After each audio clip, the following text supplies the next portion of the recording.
Samajwadi party के प्रवक्ता फखरुल हसन साहब हमारे साथ बने हुए हैं। फखरुल हसन साहब, पिछली बार मायावती के साथ गठबंधन था, इस बार कांग्रेस के साथ गठबंधन था। अगर एग्जिट पोल और एनालिसिस की बात करें तो ढाक के वही 3 बात, आप 15 भी क्रॉस नहीं कर पा रहे हैं और बीजेपी अपना स्कोर जो है इंप्रूव कर रही है। 62 था, अब 70 प्लस आ रहा है। क्या हो रहा है यूपी में? आपकी रणनीति विधानसभा चुनाव हो, लोकसभा चुनाव हो, वो एग्जीक्यूट ही नहीं हो रही है सही से। रवि ठाकुर जी, मैं एक तो निवेदन करना चाहूंगा, ऋषिकेश जी को जबरदस्ती फ्रेम में लिए, बहुत गर्मी है, धूप में खड़े हुए हैं। मैं आपको देखता हूं, पत्रकार आपके धूप में रहते हैं।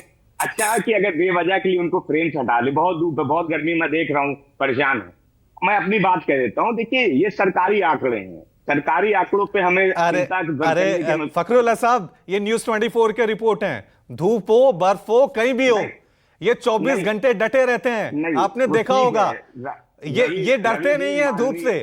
हमें जनता तक मैसेज देना है तो चाहे धूप हो, 45 डिग्री हो, 48 डिग्री हो या -डिग्री हो, हम खड़े रहते हैं, डरे रहते हैं, डटे रहते हैं, ताकि जनता तक सही और सच पहुंचे। रवि जी, हम एसी में बैठ के डिबेट करें, वो धूप में खड़े रहे, अच्छा नहीं है। ठीक है, इशू पे आ जाते हैं। इशू पे देखिए, सरकारी आंकड़े जो हैं वो अलग हैं। जो आपने दिखाया कि सर्वे ये कह रहे हैं। मैं तो पीएचडी स्टूडेंट रहा हूं, मुझे मालूम है रिसर्च क्या है या सर्वे क्या है। अब मुझसे बताइए, आप सर्वे करना है, मुझे बताइए, मैं इस परिणाम को बदल दूंगा। कितना सैंपल लेना है, कहां से सैंपल उठाना है। अगर मैं विधानसभा बदल दूं तो आपके सर्वे बदल जाएंगे। अगर मैं सैंपलिंग का स्थान बदल दूं तो वो सैंपलिंग बदल जाएगी। तो मुझे पता है, ये कोई समाजवादी पार्टी या इंडिया गठबंधन के लिए बहुत चिंता का विषय नहीं है। हमने वो सर्वे भी देखे थे 2004 में, इंडिया शाइनिंग का नारा दिया था और सारे सर्वे 275 प्लस दिखा रहे थे भारतीय जनता पार्टी के जो गठबंधन था एनडीए को, और आई कितनी थी? 136। तो हम इन सर्वों से चिंतित नहीं है। समाजवादी पार्टी इंडिया गठबंधन को भरोसा है कि जो जनता के मुद्दे हमने उठाए थे वो परिणाम में हमारे सामने आएंगे। कांग्रेस के हमारे साथी हैं तो जो दक्षिण में नारा देते हैं कि दक्षिण में साफ, तो हम उनको भरोसा भी दिलाते हैं कि जो उत्तर में है, उत्तर में समाजवादी पार्टी और हमारे जो क्षेत्रीय दल हैं वो भारतीय जनता पार्टी को यहाँ हाफ कर देंगे। चिंता नहीं है हमें, चिंता भारतीय जनता पार्टी करें। हम भारतीय जनता पार्टी के प्रवक्ता अखिलेश तो कह रहे थे 80 की 80, पहले 79 पे थे, फिर 80 पे गए, आज आप हाफ पे आ गए।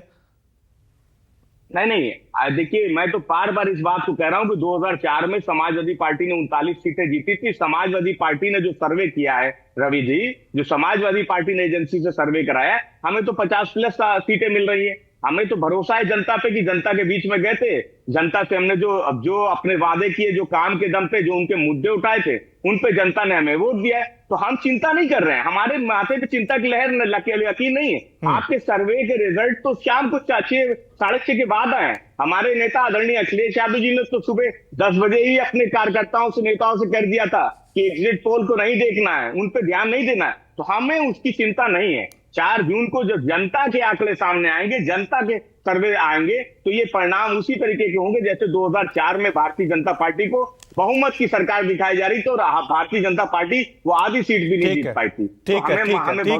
हम भी ये नहीं कह रहे कि आखिरी आंकड़े हैं, आखिरी नतीजे हैं, 4 जून को ही असली तस्वीर आएगी। लेकिन एग्जिट पोल एक संकेत देते हैं कि लोकसभा चुनाव जो है किस दिशा की तरफ गया है और क्या इशारा कर रहा है। ये अपने आप में बहुत सारी चीजें एग्जिट पोल बता देते हैं।